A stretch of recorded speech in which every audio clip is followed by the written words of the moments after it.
ওখানে ধৃতিমান বলে একটা ভাইপোর চাকর আছে, ওই ভার্সেস ভারতীয় জনতা পার্টি হয়েছে। এসপি পশ্চিম মেদিনীপুর ধৃতিমান আপনাকে ধমকেছে, আপনার এবিপি আনন্দের ভিডিওটা আপনাকে পাঠিয়ে দিচ্ছি। মমতার ক্যাডার আরিজ আফতার নির্বাচন 6টি কেন্দ্রে তার সামগ্রিক ছবিটা কি দেখলেন? নৈহাটি থেকে মাদারিহাট ফাইনালি পাইনি, তবে পুলিশ ভার্সেস ভারতীয় জনতা পার্টি হয়েছে। শুধু হাওড়াতে কিছুটা আইএসএফ সিপিএম লড়ার চেষ্টা করেছে, পারেনি খুব একটা। বাকি সর্বত্রই হাওড়াতেও বিজেপি লড়েছে, মূলত হিন্দু এলাকাতে। আর বাকি জায়গায় ভারতীয় জনতা পার্টির কর্মীরা লড়াই করেছেন এবং বুথগুলো লুট করতে পারেনি।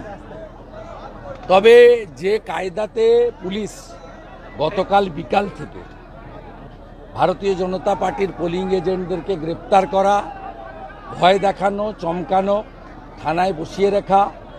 মেদিনীপুরে তো আমাদের রাজ্য কমিটির সদস্য ধীমান কোলে অ্যারেস্ট হয়েছে, মিথ্যা মামলায় ফরওয়ার্ড করেছে। 25 জনের বেশি পোলিং এজেন্টকে গ্রেপ্তার করেছে। ওখানে ধৃতিমান বলে একটা ভাইপোর চাকর আছে, ওই করেছে। আর রুদ্রাংশু বেরা দাঁতনের নেতাকে রিমান্ডে নিয়ে চেয়েছে 5 দিনের জন্য, ও স্ত্রী হাইকোর্টে রিটও করেছে। ঠিক একইভাবে একজন আদিবাসী প্রার্থী রাহুল লোহার, তার গাড়ি ভাঙা হয়েছে, তার সঙ্গে থাকা লোকেদের উপর আক্রমণ করা হয়েছে এবং কিভাবে সন্ত্রস্ত করা হয়েছে তারপরেও আমরা রিপোর্ট নিচ্ছি। গত 4টি উপনির্বাচনে তৃণমূল যে ব্যাপকভাবে হিন্দু ভোটারদের আটকে ছিল, এবারে আংশিকভাবে হয়তো সফল হয়েছে, কিন্তু ওই একই কায়দায় রানাঘাট, বাগদা, রায়গঞ্জের মতো সম্পূর্ণ হিন্দু ভোটকে আটকাতে পারেনি। হিন্দুরা প্রায় 70% বেরিয়ে ভোট করার চেষ্টা করেছেন এবং ইলেকশন কমিশন, অবজারভার এবং এখানকার সিও মমতার ক্যাডার আরিজ আফতার, এদের ভূমিকা অত্যন্ত জঘন্য ছিল। ক্ষেত্রে ক্ষেত্রে সেন্ট্রাল ফোর্সের ভূমিকা ভালো ছিল, বিশেষ করে তালডাংরা এবং মেদিনীপুরে, কিছুটা নৈহাটিতে। কিন্তু সেন্ট্রাল ফোর্সের ভূমিকা আমরা দেখতে পাইনি সিতাইতে, হাড়োয়াতে, মাদারিহাটে।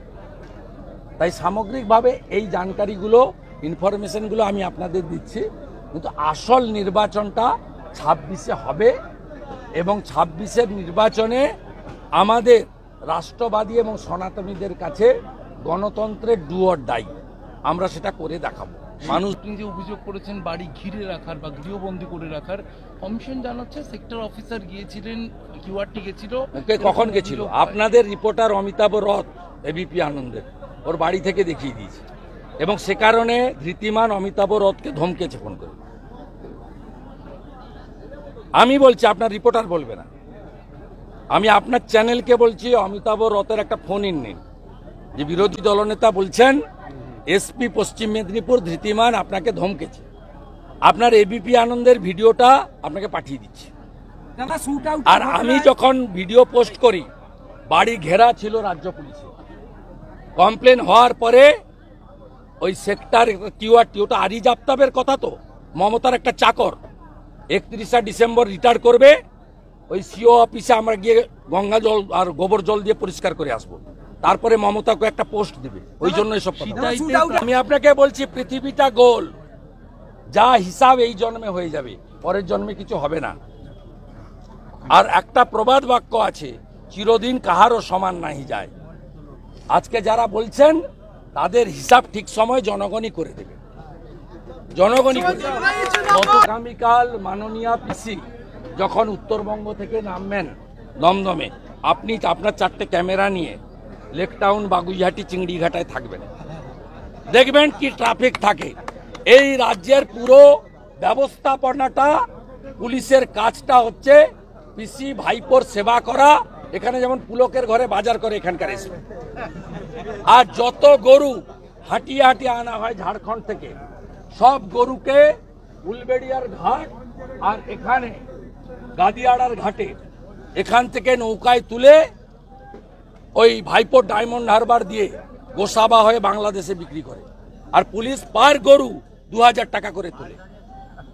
রাত্রে চলুন আমার সঙ্গে, সারা রাত ধরে হাজার হাজার গরু নিয়ে যাচ্ছে হাঁটিয়ে হাঁটিয়ে। এগুলো সব বন্ধ হবে। যোগী আদিত্যনাথজি ইউপিতে বন্ধ করেছে, হেমন্ত বিশ্ব শর্মা আসামে বন্ধ করেছে, 26 সালে আমরা বাংলাতে বন্ধ করব। একজন শিশু মারা গেল পথ দুর্ঘটনায়, তাকে ঘিরে দুটো দিক উঠে এলো। এক হচ্ছে অটো চালক এবং মা আহত অবস্থায় বিভিন্ন হাসপাতালে। আমি কালকেই বলেছি, পুলিশ নিয়ে যায়নি বলে অ্যাডমিশন করেনি, অমানবিক। দ্বিতীয় আমি বলেছি, পিসি ভাইপো গেলে ইস্টার্ন বাইপাস থেকে এয়ারপোর্ট কি অবস্থা থাকে দেখে আসবেন।